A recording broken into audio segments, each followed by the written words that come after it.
My name is Johanna Miller-Lewis, and I'm professor of history at the University of Arkansas at Little Rock. And today I'm interviewing Terrence Roberts, one of the members of the Little Rock Nine. Today is August 29th, 2005. So we'll start at the beginning. If you could just tell me about when and where you were born. I was born in Little Rock, Arkansas, of all places, in 1941. My birth date is December 3rd. And at that time, we were living at 2010 Pulaski Street.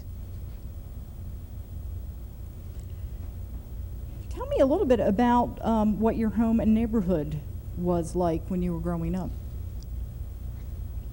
I'm not sure if I can remember far back to the years on Pulaski Street. I know I was born there, but my recollection about the neighborhood comes at 1611 Izzard, because we moved there.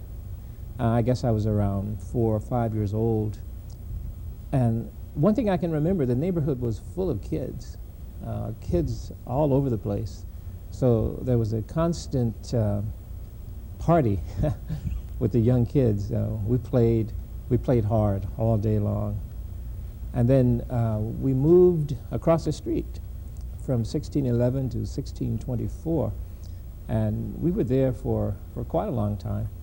In fact, I started school from that address, the 1624 address, and went to Gibbs Elementary. And I can remember just having a good time, mostly. And from Gibbs, you went on to Dunbar? Right, went to Dunbar. By that time, Dunbar was a junior high school. Mm-hmm. So I did all of my 7th, 8th, and 9th grade tenure there. And I left Dunbar to go to Horace Mann, the high school, and I was there for my 10th grade year. Spent 1 year at Horace Mann. And then the following year was the year we went to Central. Tell me a little bit about your family, your parents and your siblings. There were 7 of us siblings. My parents were William Roberts and Margaret Roberts. They were both high school graduates. My dad later finished a course at the Dunbar Junior College, 2-year course there. He was a shoemaker. He was a craftsman, and he was a workaholic. I never knew him to have any fewer than 3 jobs, always working. And my mom worked hard also. She ran a catering business. She ran the business out of the home. She and a partner of hers, a woman named Lois Jordan, who lived here in Arkansas and Little Rock as well. The two of them worked together.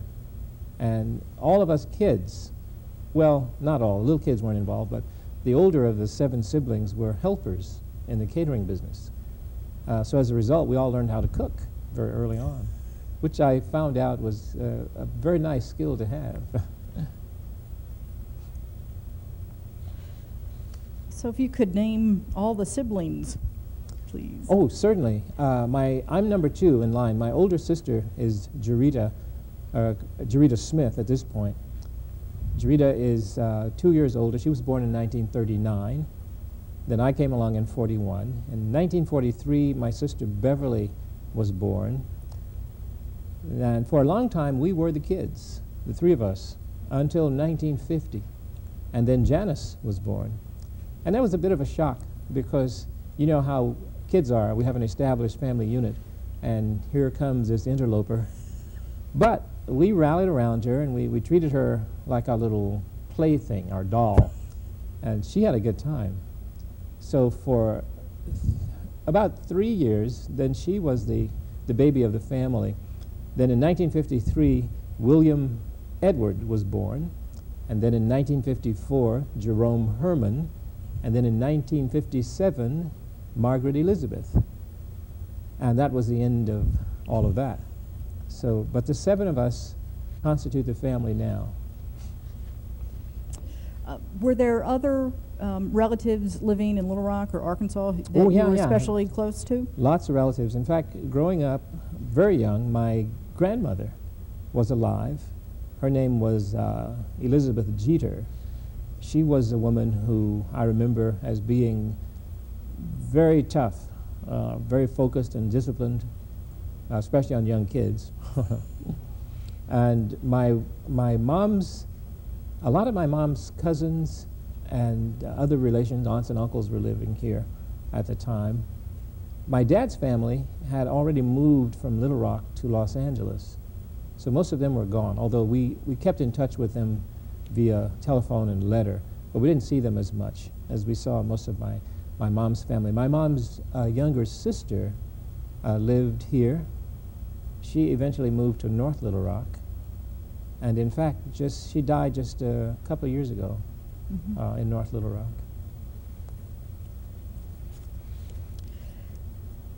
Especially with having 7 kids around the house, I'm curious to sort of know what family life was like. I mean, any specific memories that stick out?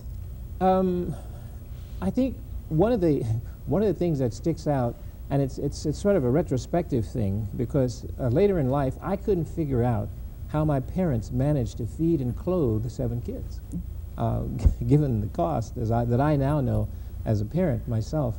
But they did it. They managed to do it seemingly with some ease. We always had what we needed, always enough food, always enough clothing. That's an amazing feat. And looking back, I still haven't been able to figure it out. At the time, of course, we didn't think anything about that. As kids, you just have expectations for having all these things, and there they are. So that stands out for me. And so would your family have been, a fairly regular family in the neighborhood that you were talking about? I think so. Yeah. I think so. Absolutely. One thing that made us stand out was that my mom, not so much my dad, but my mom was a member of the Seventh-day Adventist Church. And so we went to church on Saturday while everybody else was going on Sunday. And what that resulted in, because I wanted to be with my friends, is I wound up going to church 2 days a week, Saturday and Sunday. So I got pretty much overdosed on religion. Do you remember having any specific aspirations for the future? As a kid Yeah. growing up? I don't think I had any specific aspirations. I do remember being asked in school about career choice and that sort of thing. And I would pick something different and unusual each time, just because I wanted to try it out to see how it would feel, variety of things. And in fact, I was not certain about what I would eventually do until much later in life as a college student, when it became necessary really to bring some focus to my life. In fact, I started out in college as a chemistry major, and the combination of things, not the least of which was the really difficult Chemistry 1 course, I decided that I probably need to keep looking. And eventually I found psychology, which was like a natural for me, simply because I've always had an affinity for and a tremendous interest in people. So psychology was easy for me. And in fact, at this point now, as a professional psychologist, it's never been like work. It's always been like having fun. That's the way to do it. Let's talk a little bit about society in Little Rock when you were growing up. How segregated was your life? Well, it was segregated to a very extreme degree, with some caveats. For instance, we lived in a neighborhood that was not racially segregated. There were white families in the neighborhood. I remember at one point, we had moved from Izzard to Howard Street, and all the houses on Howard Street were filled with black families, but across the alley, facing east on Park Street, all the families were white. And we interacted with each other in the alley as we put out our trash, or as we used the alleyway to go down to the corner market, which at that time was owned by a Chinese family, which was very unusual in Little Rock at that time. But everything else was very strictly segregated. We were in separate schools, separate social institutions. Riding the public transportation meant that black people had to ride from the back of the bus forward, and that sort of thing. So I was introduced very early on to the rules of a segregated society, and they were fairly harsh to the extreme. There were signs on the public accommodations, for instance, bathrooms said men, women, colored, and you didn't even have the distinction of gender for that group. I always questioned that, even as a young child, but I never got satisfactory answers, because most of the adults in my life said, that's just the way it is. There's nothing you can do about it. It's the law of the land. And that last part was especially galling because they were right. It was the law of the land. This was the law, that states had the right to discriminate based on racial group membership. That never made sense to me.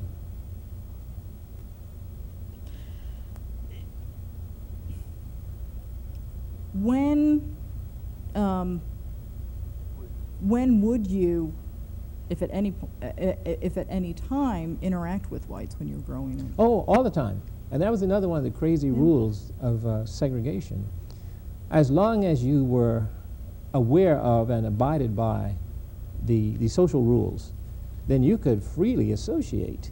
For instance, my mom, in her catering business, had mainly white customers, since they had discretionary income. Black people didn't have any money. So as a result of that, we were often in the homes of white families. As kids, we were the helpers. We were preparing food and cleaning up and this sort of thing. And we could enter the homes. We could never enter by the front door. We had to enter by the back door. But once inside, we had to run to the place, but we could not leave by the front door. We had to exit through the back door. It was a very interesting system altogether. I had a small business in town. I raked leaves in the fall and cut lawns in the summer. And again, most of my customers were white. So I interacted fairly freely with white people given the rules that were in place. But even at the places where I worked, I had to be very careful not to go near the front door.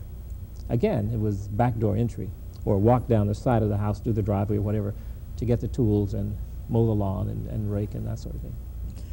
Where did you do most of your lawn cutting and yard work?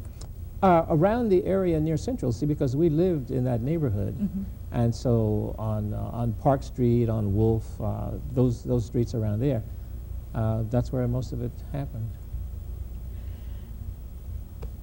A lot of people have made the comment that they were sort of surprised about what happened in '57 because Little Rock was such a progressive city. Oh, I've heard that too. I've heard that too. How does that strike you, though? Well, it strikes me as being very short-sighted. Yeah. You know, folk who really didn't know the whole story. You know, when you say Little Rock was a progressive city, that in context meant that the rules of segregation were being followed rather smoothly, and there weren't too many friction points. Progressive in the sense that things would remain the same. The status quo would prevail. And nobody expected that to change. See, the challenge to the status quo, I think, was the surprising thing. And it wasn't expected to happen here in Little Rock or any other place for that matter. Absolutely not. So things like the library being desegregated in like 55 or 56, you know, weren't big things in the African American community. They were big in the sense that and same thing with the buses. You know, we saw these as being signs that things were gradually changing, that the old system was gradually eroding. That just made sense to me. You know, my expectation was all this stuff will be dismantled at some point. I just didn't know when. You know, as a young child, I had a hard time making sense out of it, because I had all of these inputs and all of these experiences of working with all kinds of people, black and white. And see, I quickly ascertained from a very young age that there was a fiction being perpetuated here. The fiction being that white people were superior and black people were less so. That, by my own personal experience, was proven untrue. So I never bought into that one. And so I was puzzled about why so many people seemed to buy into that one. I'm still puzzled because even today there are people who buy into that. Mm-hmm. But there's no supportable basis for it. It strikes me that one of the ways you possibly would have understood that this progressive ideas, or the idea that whites are superior over blacks, was a fiction, it would have to do with not only your own education but also your parents' education at Dunbar. Right. Do your parents talk about Dunbar? What do you remember of your experiences at Dunbar? I remember very well that the situation at Dunbar was quite unique in a sense, because in response to the rigid segregation, a lot of young black people who had gone away to college or university someplace returned to Little Rock, found out that they could not find employment in any chosen profession. So, for instance, if a person had gone away to study accounting, there were no accounting positions available. Or if a person studied chemistry, there were no chemical firms or plants or laboratories where he or she could work. But those same people were qualified to teach by virtue of the fact that they had some college diploma. They could teach school, or they could work for the U.S. Postal Service, which by then was no longer segregated. Many of them opted to become teachers. So we, the kids, had the benefit of these well-trained teachers. This group of teachers were very clear about their mission, which was to prepare us as kids for life in a society. So they went out of their way. They really did. Our education went far beyond the assigned curriculum. We learned about the society as a whole. We learned about things economic, political. We learned about policies and practices throughout society, institutions and why they were in existence. And that was really helpful, very helpful. It helped to maintain some balance. So then when we would hear rhetoric of segregation, we would hear the voices of oppression and so forth, we could put it in context. And we knew, for instance, that it had nothing whatsoever to do with us. Mm-hmm. So there was never any danger of internalizing that stuff.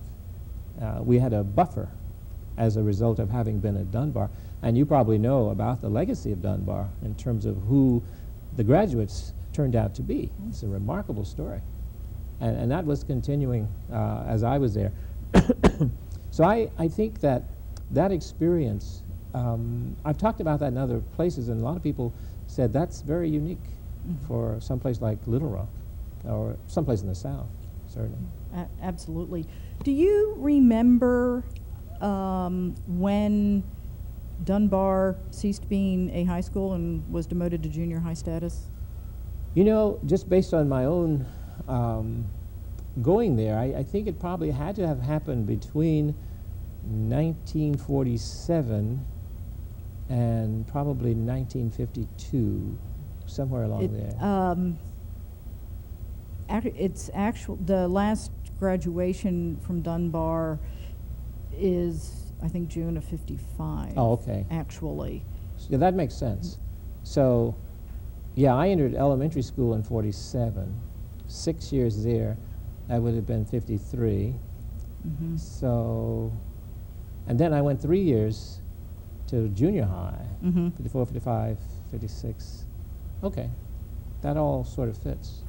Well, the reason I'm asking is that there's some indication that this announcing there was going to be a new high school and Horace Mann sort of coming online, not exactly when it was supposed to. In fact, the first year Horace Mann was in existence, the classes were held at Dunbar. Right, right. But that Horace Mann was not a particularly well-received development in the education, black education in Little Rock, and I was wondering if... Now, actually, I don't know too much about that one. Okay. I was aware that this shift was coming, and I remember a number of people who weren't pleased about it at all, namely because Dunbar had such a legacy, and then why cut that off? I think I was too young to have an opinion about it, but I remember some of that. Sort of continuing on education, when you were at Dunbar and Horace Mann, did you have, prior to 57, did you think a lot about Little Rock Senior High School or Central? Did you have an opinion about it? Well, I certainly thought about it because living where we lived at that time, as a high school person, we lived on Howard Street, 2301. We would actually walk by Central on our way to the bus, because we usually would catch the bus at the corner of 16th and Park. That's where the school is. That was the bus we were taking out to to Horace Mann. We'd have to ride downtown and transfer to go out to Horace Mann. And I always thought, well, this is rather insane. Here's a school right here. Why are we leaving this one? But I understood why, because I was, by that time, well informed about the rules of segregation.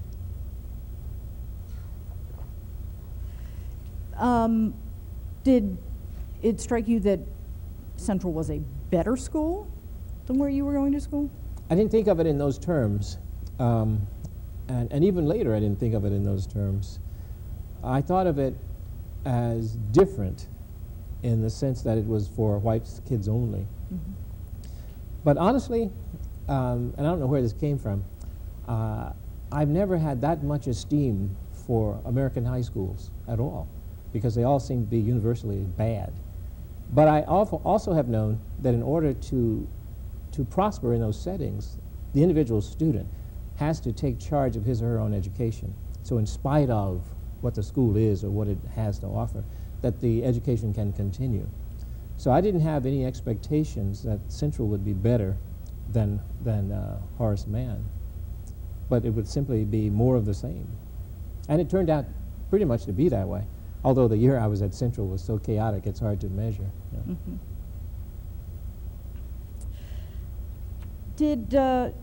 Do you remember the Brown versus Board decision being handed down? Oh yeah, absolutely. The one thing that stands out is shortly afterwards, I think it was the year following, the buses in Little Rock were desegregated. And I recall on one of my morning trips to Horace Mann, one of the black students, I forgot who it was, took a newspaper which had the headline about the buses being desegregated and plopped it down in the lap of the bus driver as he walked on and took his seat in the front. I remember that one. So yeah, we were aware, and it seemed to portend that perhaps things were changing. That this decision, which basically invalidated the Plessy decision of 1896, Plessy decision said it's constitutional to discriminate. The Brown decision said, well, now it's not. It's not constitutional anymore. Okay, I said, now is the time to move forward and think about things changing. I was fairly optimistic. When were you asked about the possibility of whether you wanted to attend Central? That actually happened sometime in the spring of that same year, 1957. This was during the 56-57 school year. So during the spring of that year, we were asked about whether or not we, meaning the kids at at Horace Mann High, representatives from the school board came and outlined this plan of desegregation at Central. And it was only going to be one high school, it would be Central High, and it would only be one way. It would be black kids going to Central. So I heard that and I thought, oh, okay, maybe this is more of the shifting and changing that has been in the air. So they talked about the plan, I listened, I thought, okay. So they asked for volunteers. And there were a number of volunteers. I can't remember the exact number, but many more than 9. So we all got on the list, so to speak.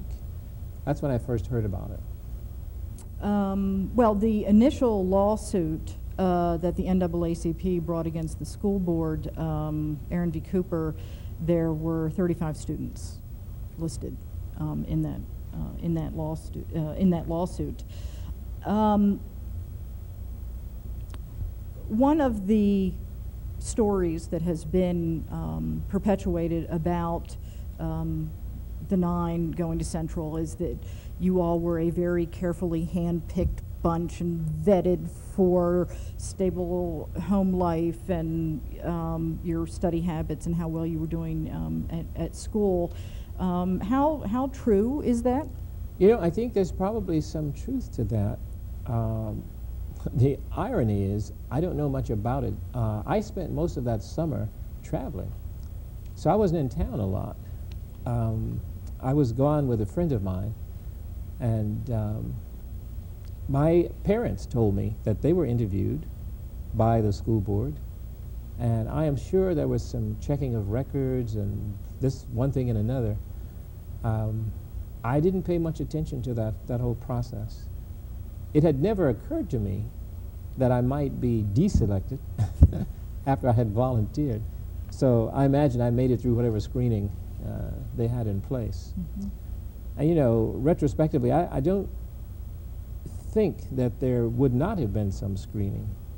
I think there was so much concern about what would happen and how this would be perceived and what would be the consequence of going forward if you had a bunch of kids who were willing to react and fight and that sort of thing. Were you or your family members of the Little Rock chapter of the NAACP? No, we were not. So did you have any connection with Daisy Bates prior to 57? No, not prior to 57. Only I knew about the Bates through their Paper. The state press. I knew who they were, Daisy and L.C., but we didn't have any real contact. Mm-hmm. One of the other mysteries, I think, surrounding September of 57, or even before that, is the way in which Daisy Bates somehow became the spokesman for the Nine and sort of so-called mentor to you all. Do you have any recollection of how that or why that came about? I don't know exactly how or why, but my thought was that because things had gotten to such a point of chaos, the school board, after putting forth the initial plan, seemingly because of the negative response by the citizenry, were thrown off base. That they actually wound up with a leadership vacuum. And so there was this idea floating around, but nobody sort of taking the reins. And I think because of the history that the NAACP brings and the fact that Daisy Bates was on the scene, it was a natural mix. That it was just the confluence of those forces. The lack of leadership, and here's a person who is part of an organization that wants to lead in the direction of desegregating society, so why not put these together? That makes sense to me.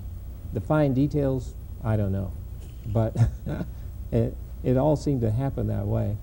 And then Daisy, to me, sort of assumed a very strong leadership role. And I can recall meeting at her house, for instance, the 9 of us, with all kinds of people. It was there where we met Thurgood Marshall and Martin Luther King Jr. and people like that. And it all seemed to be flowing in a direction that made sense. What was it like meeting Thurgood Marshall?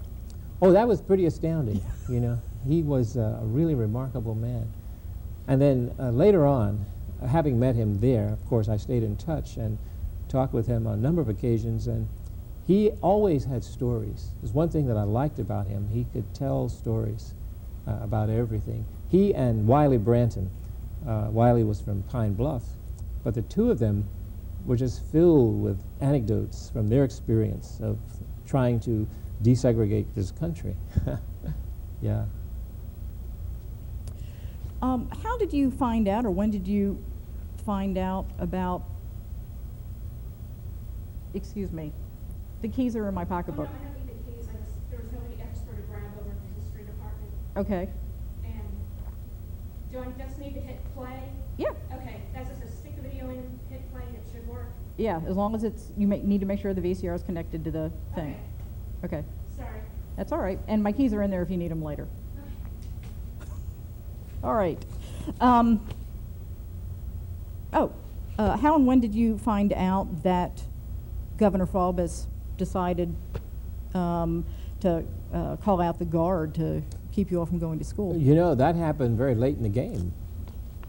We found out literally the night before school was to start through a televised announcement. Okay. My initial thought was, this is probably his way of trying to avoid bloodshed, that he will, under the guise of having these guys there to keep us out, maintain his status with his segregationist followers, but that his real point was to provide protection for us. Extremely naive, I know. But, so I was not afraid when I walked up to school that day. I can recall leaving home with no fear whatsoever. Had a pencil tucked behind one ear, and I just walked up to Central High into the midst of absolute chaos. I mean, mobs of people yelling and screaming, and I didn't know what to make of it. And still, I wasn't afraid. It was odd. But then a cadre of reporters and photographers just sort of descended upon me, and they began to pepper me with questions, you know. And I answered a few of them, but I was looking around. And it was interesting because Elizabeth had already arrived. She had already walked that gauntlet. So she was sitting on a bus bench. I couldn't even see her because of the density of the mob. And then one reporter told me that she was over there. So I made my way over to the bench and talked with her a little bit. She wasn't really in a state where she could carry on much conversation. No? I suggested that maybe she should just walk home with me, go to my house. But then she said, well, even if I get to your house, then I've got to somehow get to my house from there, so I might as well get the bus here. So she waited for the bus. Meanwhile, I made my way back through the mob and started walking home. And a white guy ran after me. And I thought, oh boy. So I turned around and assumed a posture of defense or whatever, and he waved that off, saying, no, no, no. He says, I want you to know that I'm a friend. I don't agree with all of this stuff.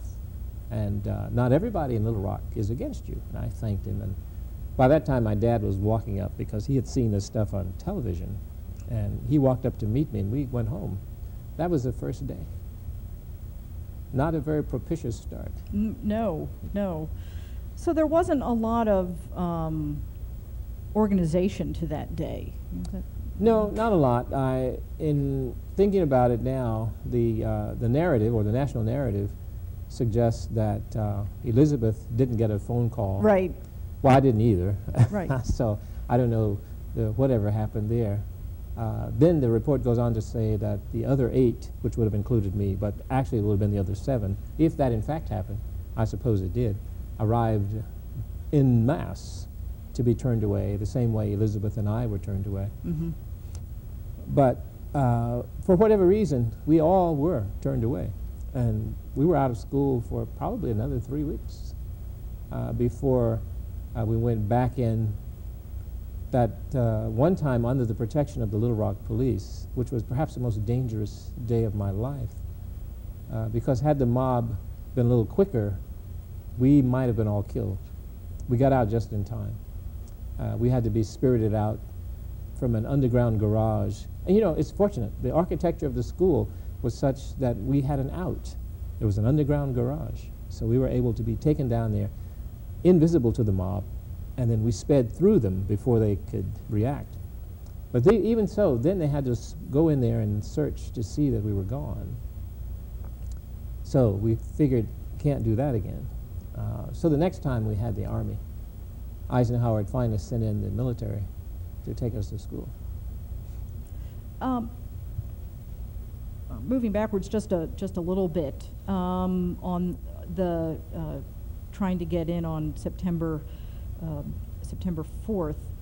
Do you remember if Daisy or Elsie Bates was around that day?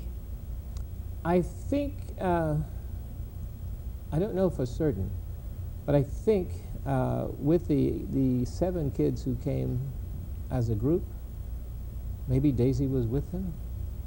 That's foggy. I don't remember. I don't know. We have LC in a photograph from that day. Right. And that, of course, does not mesh with what Mrs. Bates wrote in her book. Right. So it's always been sort of a question. You know? Right. Who's- Yeah, it'd be who's interesting. doing There what? may be some other news photographs, because I'm sure there were a lot of shots. If any of them survive, we might be able to figure it out, but I don't know. And you know, as I think about it now, I can't remember what the plans were, or if there were solid Yeah. plans for that first day. How did you find out, you know, not only that the Army was coming in, but that sort of what the specifics would be of their escorting you to school on the 25th? Wow.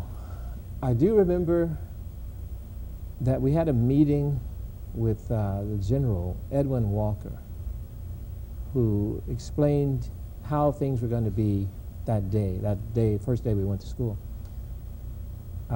Prior to that, I think I learned about the troops coming through through television, that they are coming, and their mission is to take these kids to school.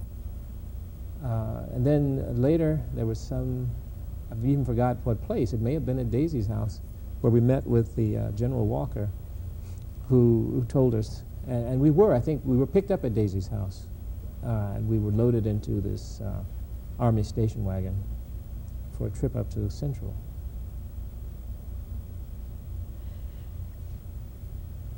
What do you remember about your classes at Central, and sort of how you were treated both by students as well as teachers?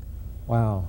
Well, it was quickly apparent that we were not a welcome bunch. We were assigned to classes, we were assigned to homerooms based on our class standing, sophomore, junior, senior. And then within those categories, we were divided up alphabetically.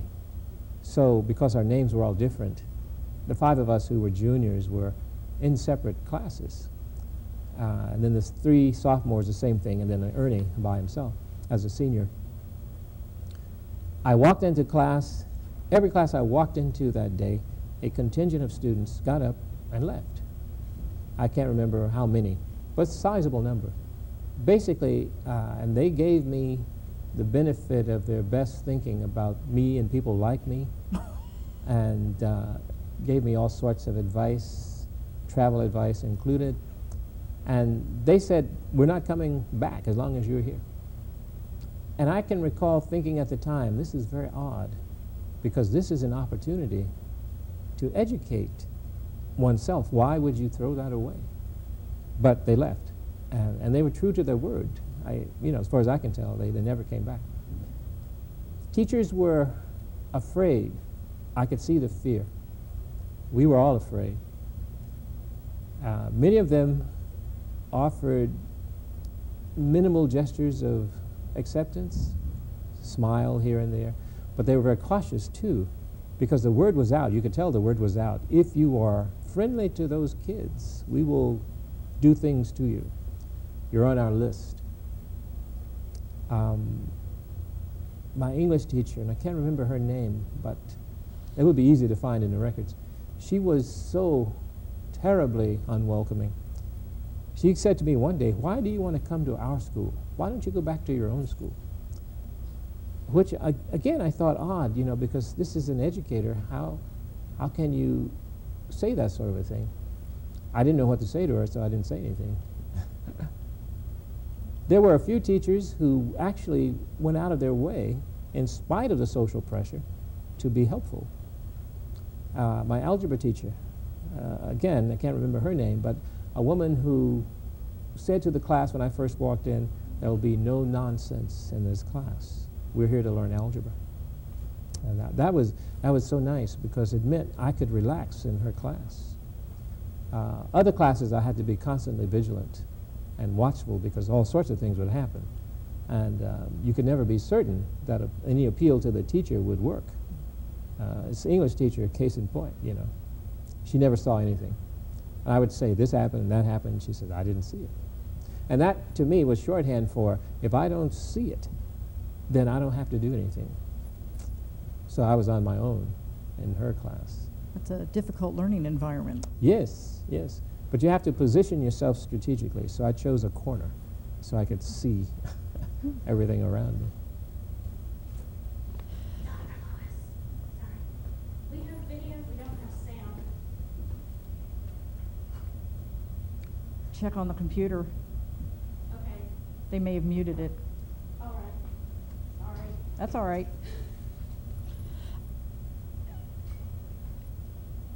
There have been sort of numerous stories and takes on the white students at Central.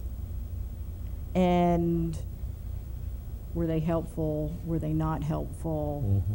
Were they, out to get you? And so first I'd like to ask about, was there or were there students that were in fact sort of out to get you? Oh yeah, without doubt, without doubt. I suppose the more salient question would be, how could there be any student who was willing to confront all of that pressure and befriend us? Because the pressure was on. Any student who reached out to help us was quickly labeled nigger lover. That was the label of choice. And once a student picked up that label, he or she wasn't safe in that environment. And so initial attempts to befriend us lessened very quickly. A few students managed to resist all of that. Robin Woods stands out, a very remarkable young woman. And she basically said, I don't care what the pressure is. This is not right. She was one of very, very few who were able to stand up and say that. But, in the main, students, and I tried to reason it out, and I figured that they were honestly of the opinion that we, the 9, were in the wrong. We were doing the wrong thing. We shouldn't be there. We had no place there. We were messing up everything. And so, given that way of thinking, there was no real compunction about doing things to get us out of there. So I think the activities they engaged in were primarily designed to discourage us so that we would leave. And basically, that seemed to be true because when Minnie Jean was expelled, the little card that was circulated, and some of those still exist, 1 down, 8 to go, that was clear evidence. This was the plan, get them all out. And for the rest of the white students who maintained that they didn't do anything? Well, it's quite true in a sense that they didn't do anything overt. Although I bumped into a guy at the Little Rock airport not too long ago who identified himself as having been in my PE class at Central. And I was the only black kid in there with about 60 or 70 boys. And I caught hell every day. And when he introduced himself as having been in that class, I gave a start. And he says, oh, no. He says, I wasn't one of the ones beating up on you. But he says, I was one of the ones standing by watching and not doing anything. And he told quite a story. He said, for all these years, I felt badly that I didn't step in and help you. And it was a very honest and genuine expression. I thought, wow, this is good. It would have been great had he been able to come to that realization earlier. I could have used some help at the time. But yeah, it was so crazy because given the climate, individuals could do things with impunity. Nobody was going to tell on them. So if I got hit from behind, if somebody threw the baseball when I wasn't looking, they could always say, well, he was on the team. He should have been catching the ball, whatever. There was always this. And there would be support for that version. There would be no support for the version that this kid had singled me out when I wasn't looking for just that opportunity to throw the ball. Yeah, it was that sort of climate, and we caught hell from as many people as possible, it seemed. Even though I know there's some denial at this point that we didn't do it. Some may be kind. Somebody did this. I've got to figure it out. Who were these folk? Was there a marked change in the atmosphere at school once the 101st pulled out and you had National Guardsmen again? Not really, because the National Guardsmen were just as professional in their duties as were the 101st guys. These were all young men. They were not very old. They were maybe 18, 19, 20. And, you know, there was a level of fear also with them, as it was with the 101st. That was very instructional to me. Fear is so universal, you know. But no, they were very protective and made certain that, you know, as little as possible happened. I can recall being about to exit one door there at Central. The guard ran up to me and said, no, don't go out that way, because there's a bunch of guys waiting for you. So he escorted me out of another door. That sort of thing. So. How did your friends and people in the neighborhood react to your being one of the students at Central? Well, you know, we had a chance to interact a lot with our peer group at Horace Mann, because we were not allowed to do anything at Central. We had to sign an affidavit that we would not be involved in anything extracurricular. So being locked out of all the social activities, we simply moved over to Horace Mann to participate in social activities. So we were there and we were able to talk, and my friends were really concerned about my safety and well-being, just terribly concerned. They were always wanting to know, well, who did that, and we'll go get him for you, you know, that sort of thing. And I would always say, no, we don't need to do that. But that was a measure of how much they were concerned about what was going on with us. And I think they actually felt that we were doing something that needed to be done, and that whatever they could do to be supportive, they would do. After the school year, the 57-58 school year ended, what did you do? Did you go to New York that summer? Yes. Ernie and I went to New York together. We both worked for the International Ladies Garment Workers Union. We were card-carrying union members. Ernie worked in the administration. I worked in a warehouse. And we roomed together. We roomed together in Queens, pooled our resources, and had a great summer. And in fact, I was so enthralled with New York, I wanted to, once I found out that Central was going to be closed the following year, I thought, well, why not stay in New York? I could go to school here. I could go to high school here. My parents, however, were reluctant because I didn't have any relatives or friends there. And so they said, if you go anywhere, you've got to go to Los Angeles because your dad's family is there.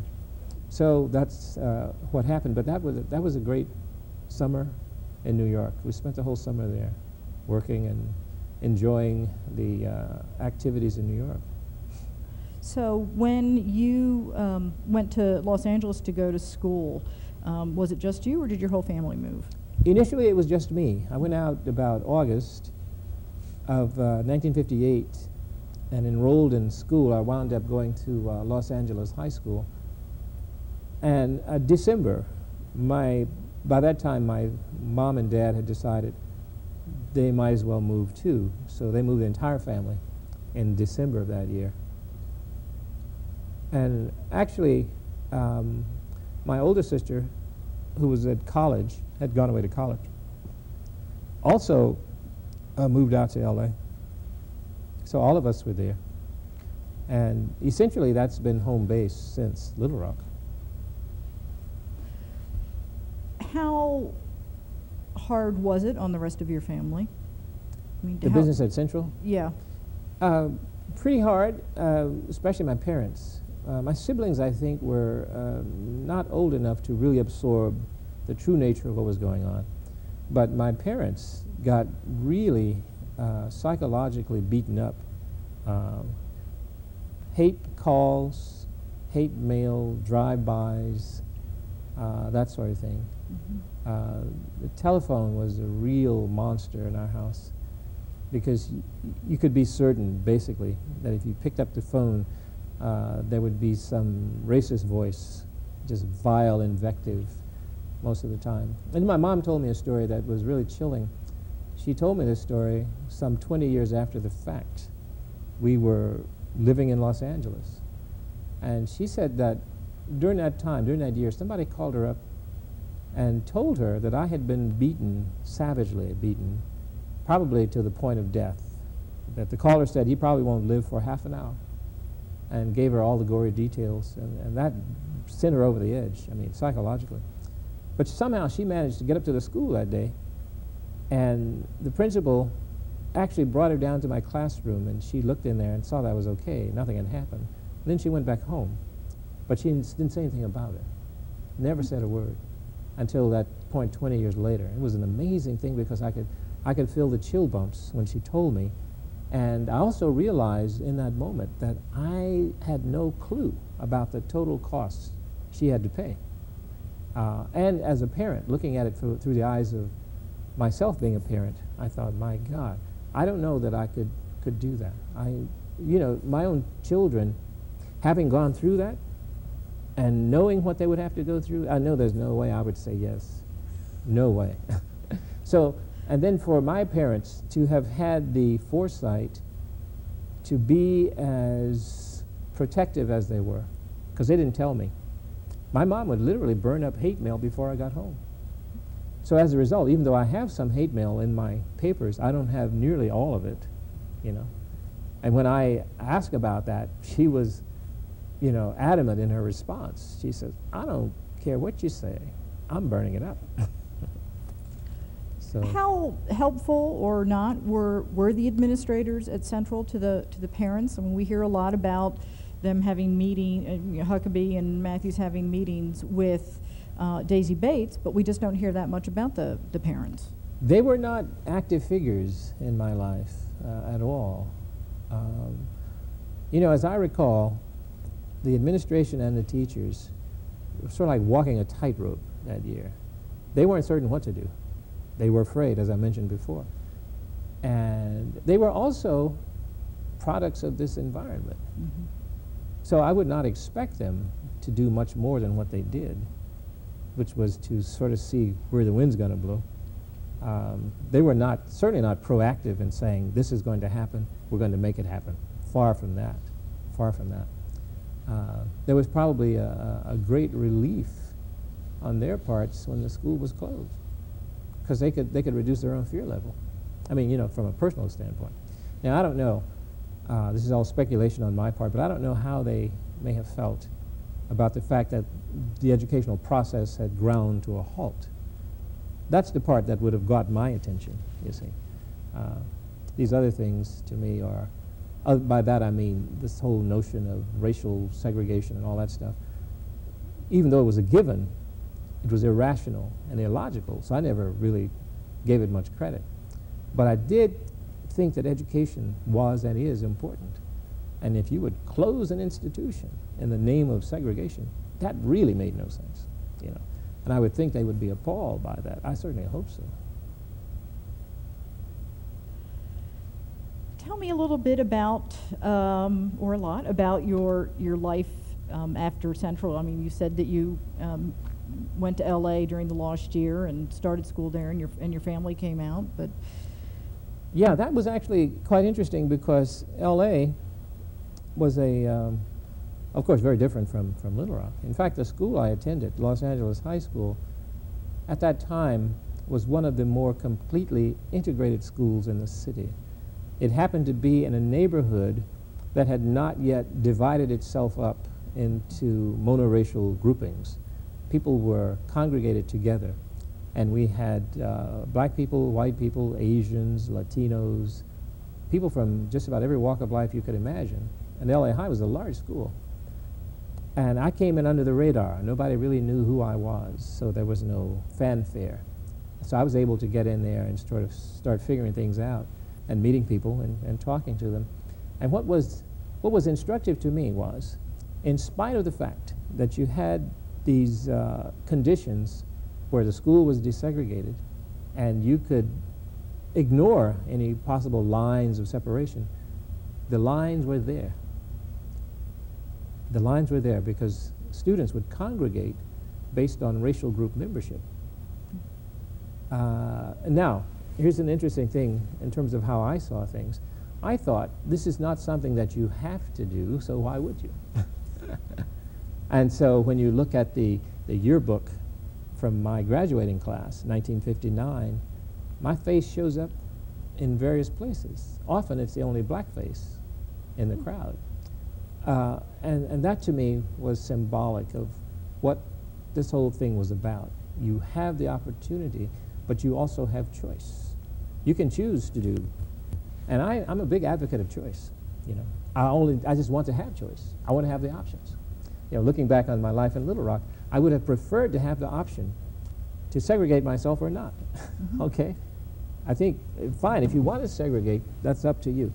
But I would prefer to have the option be mine.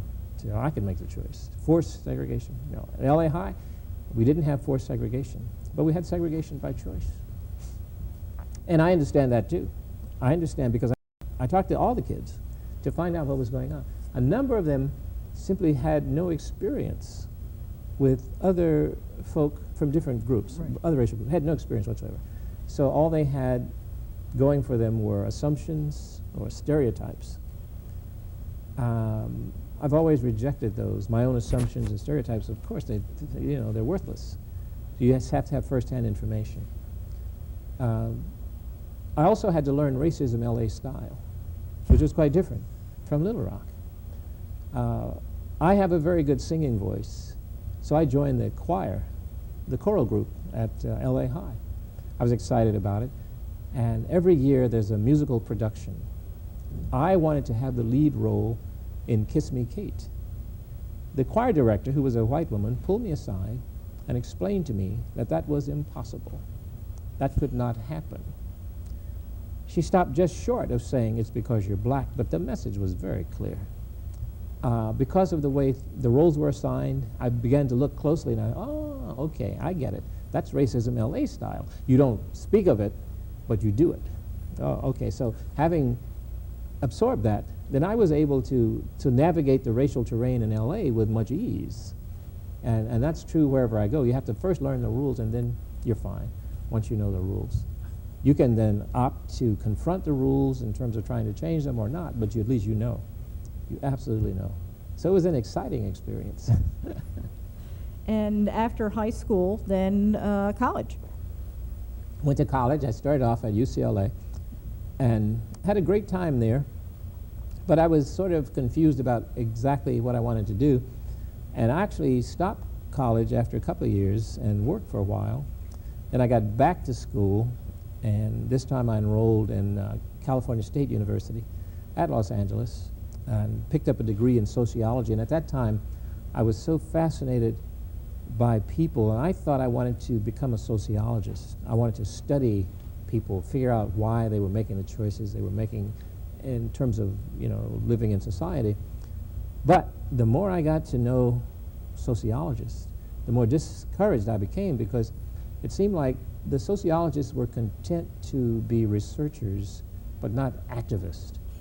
They would make forays into the community and gather data, and then go back to the university and analyze it and issue reports. And I thought, no. So I went into social work, thinking I would become some sort of a social activist. But when I got into social work school, I found out that the majority of my classmates were interested in becoming psychotherapists, because social workers can be licensed to practice as clinicians. And that's where they were headed. They used to talk about this in the halls. They wanted to have practices in Brentwood, $150 an hour. And I thought, well, psychotherapy has some appeal, but I thought if I'm really going to do this, I should go all the way with it. So I enrolled in a program in psychology and picked up a doctorate, and then got into the practice of psychology. And that is where I've been since then. But you've done some teaching.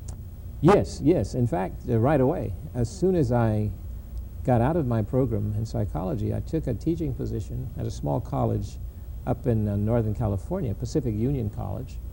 And I stayed there a few years, but then I moved down to a mental hospital in the same area and started directing a mental health program. So I directed that program for about 10 years. And then I took an administrative job at my old school, UCLA, in the School of Social Work. I became an assistant dean, and I was there about 10 years, and then I retired. I officially retired from UCLA in 1993. But I, had all this time and energy, so I took a job as chair of the psychology department at Antioch University in LA.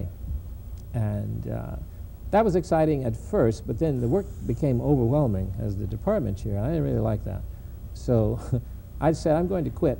My colleagues persuaded me to stay on and said, if you have an assistant, will you be okay? So I became a co-chair for a couple of years, but even that didn't work. So finally I gave it all up, and now I'm still on faculty, but I have no administrative responsibilities. So I can ply my trade with ease. Did the school crisis, how did the school crisis leave you feeling about white people? Well, early on in life, I tried to figure out what was going on here. I was about 8, 9 years old. I thought, there must be an explanation for this stuff.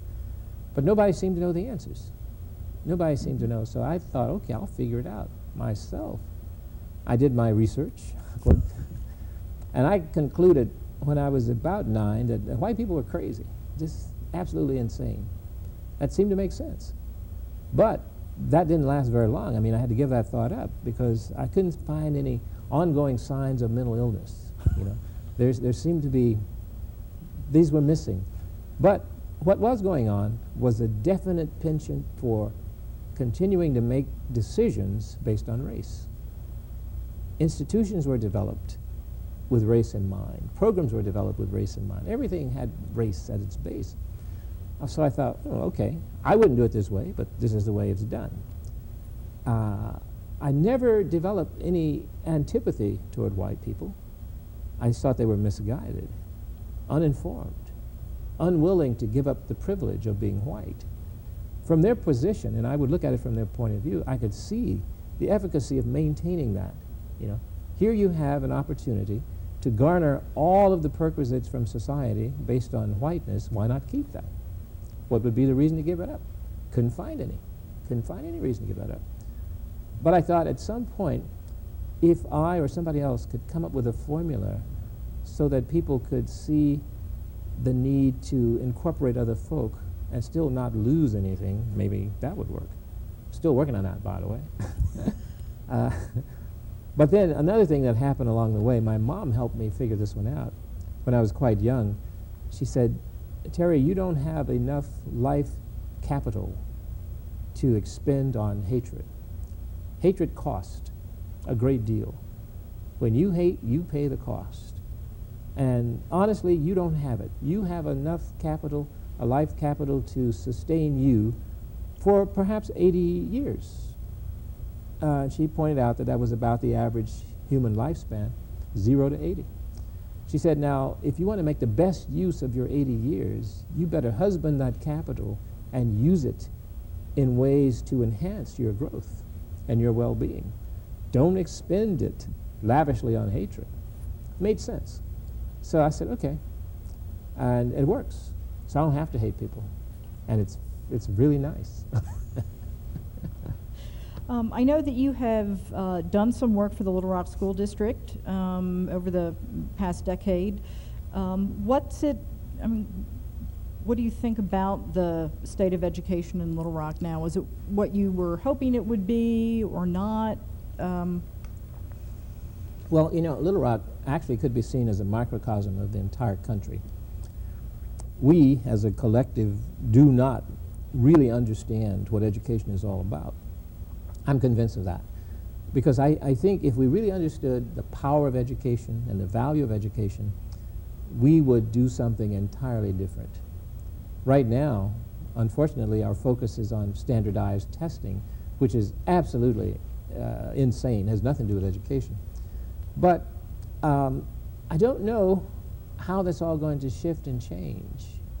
I was on a panel once for the Los Angeles Unified School District, and the panel members were becoming increasingly dissatisfied with my responses until finally, in exasperation, they said, okay, what would you do to change this, to make it better? I said, well, I would just blow it up, get rid of it. It's worthless, you don't need it. Blow it up and then take all school-age children and send them out of the country for 2 years. Stamp their visas, cannot return for 2 years. I said it's vital that they begin to expand their understanding of what it means to be global citizens. Meanwhile, during that 2-year period, people who really had a vested interest in education would come together and figure out what sort of system needs to be put in place. And I said at the base of that system would be ability to think critically, to analyze data and information, and come to conclusions not based on sound bites and stereotypic information or your own assumptions, but on that critical analysis. In order to do that, we have to really figure out how to help these kids confront information and understand what it's saying to them. We don't do that right now. They were not happy with me. I have always thought that true education, which is not what you get in these formal institutions, but true education where individuals understand the need to know the options available to them in the universe.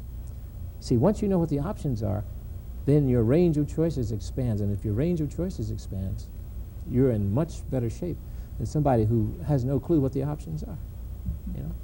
I see young people today who think their options are limited to very, very few things. You know? It's really sad because they put a great deal of emphasis on wearing shoes by Nike, for instance.